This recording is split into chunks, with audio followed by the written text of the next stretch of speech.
Welcome back. It's me, Kelly again. Honestly, the storylines of GH are constantly changing, and this is really keeping us on edge. Before you watch, don't forget to like this video and subscribe to my channel. My goodness, the latest developments with Sunny, Dante, and little Rocco have my heart pounding in a way I haven't felt since the old mob wars of the 90s. I've seen Sunny Corinthos walk through fire more times than I can count, but what just unfolded with Brick's discovery and that abandoned warehouse has me convinced we're watching something truly historic for the Falconary family and for the whole canvas of the show. Let me tell you, when Brick tracked those faint traces of Rocco to that rundown warehouse on the edge of town, the one everyone thought had been empty for years, I literally leaned forward in my chair and whispered, "Oh no." Here we go. Brick has always been Sunny's most reliable right-hand man, the kind of loyal friend who doesn't ask questions until the bullets start flying. And this time, he delivered the kind of evidence that changes everything.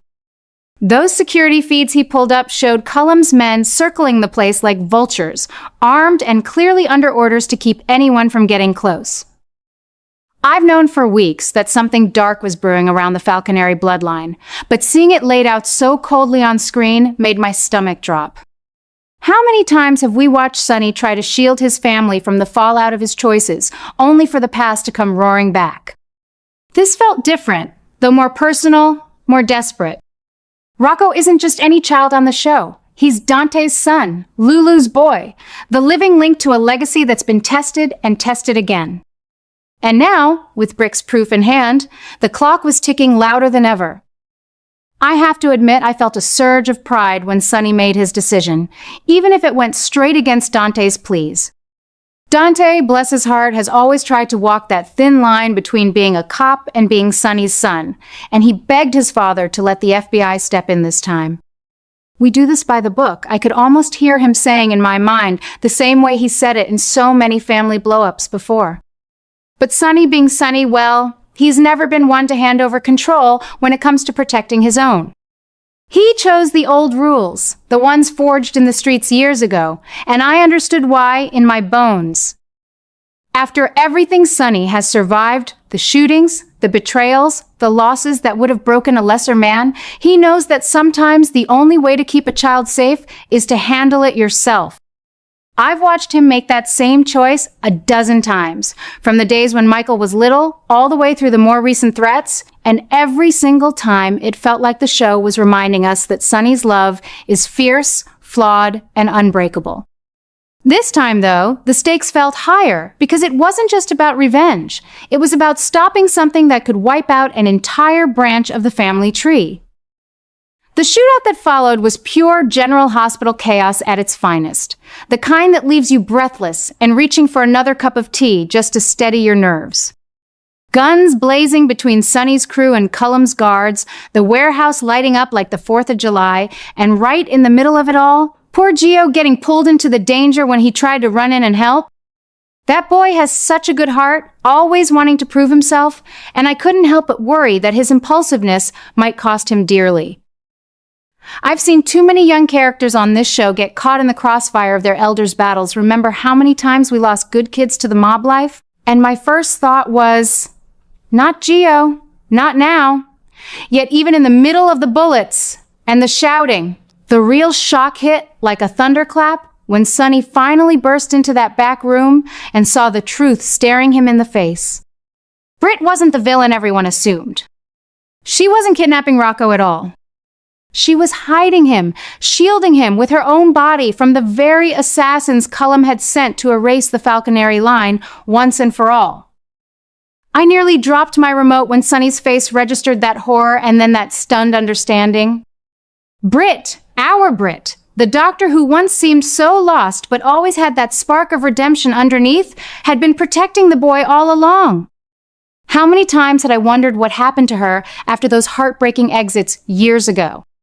The show has a way of bringing people back when you least expect it, and this return, this secret mission of hers, felt like the writers were giving us a gift wrapped in the most surprising package. She wasn't running from the law for the reasons we thought, She was running toward the only thing that mattered, saving an innocent child from a revenge plot that went back years, maybe even decades, tied to old grudges against Sunny and the Falconary name. And just like that, an alliance no one saw coming was born right there in the middle of the smoke and the sirens. Sunny, the undisputed king of Port Charles' underworld, standing shoulder to shoulder with the very woman the authorities had labeled a fugitive. They didn't have time for long explanations or old arguments. They had a little boy to save, and they moved together like they had been partners all along.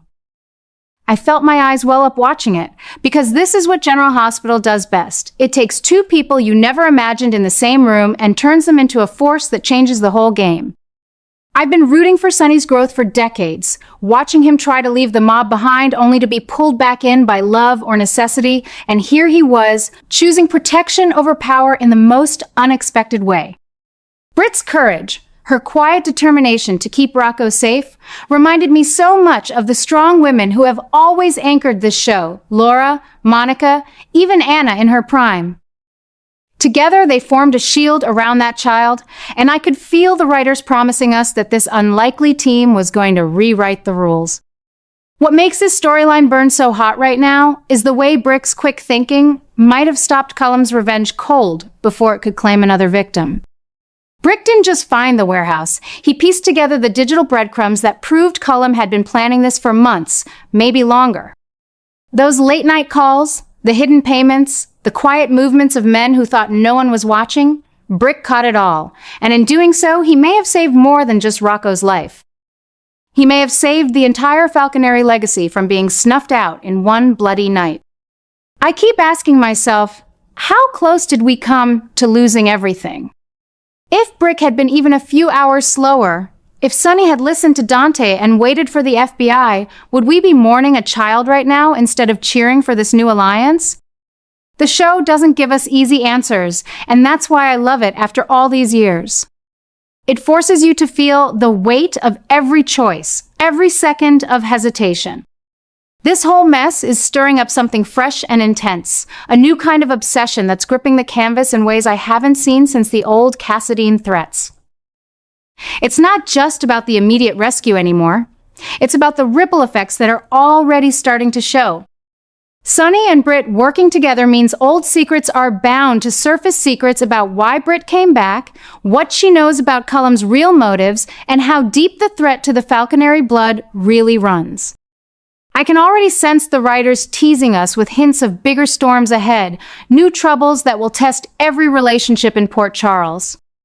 Dante's going to have to wrestle with the fact that his father's way saved his son when the right way might not have.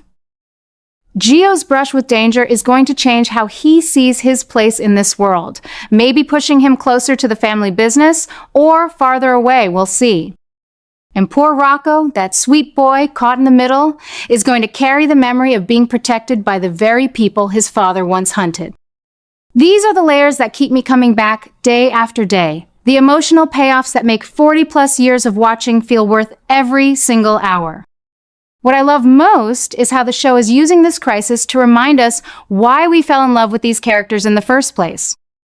Sunny's instinct to charge in and handle things himself isn't just stubbornness. It's the same protective fire that made him a hero to so many of us back when he was fighting for his kids against the world. Britt's hidden heroism shows us that redemption isn't a straight line. It can be messy, dangerous, and absolutely necessary. Even Cullum, lurking in the shadows as this new force of vengeance, feels like a worthy adversary because his hatred is rooted in something real, something tied to the long history of grudges that have defined Port Charles for generations. I keep wondering and then answering my own question almost immediately. Will this alliance hold once the immediate danger passes? I think it will, at least long enough to give us some of the most charged scenes we've had in years. The chemistry between Sunny and Britt on screen right now is electric. Not romantic in the usual sense, but charged with respect and shared purpose. And I'm here for every minute of it. The heat is rising, friends, and I can feel the writers building towards something even bigger. New obsessions are forming obsessions with justice, with family, with the kind of loyalty that survives gunfire and betrayal. New troubles are already knocking on doors all over town. From the police station, where Dante is trying to balance his badge and his blood, to the hospital, where Britt's medical skills might be needed in ways no one expects. And yes, there's a new disaster hovering on the horizon. The kind that could shake the foundations of everything we thought we knew about who belongs in Port Charles and who is still hiding in the shadows. I've lived through enough General Hospital disasters to know that when the smoke clears from one battle, another is already brewing, and this time it feels personal for every longtime viewer who has watched these families grow, fracture, and heal over and over again.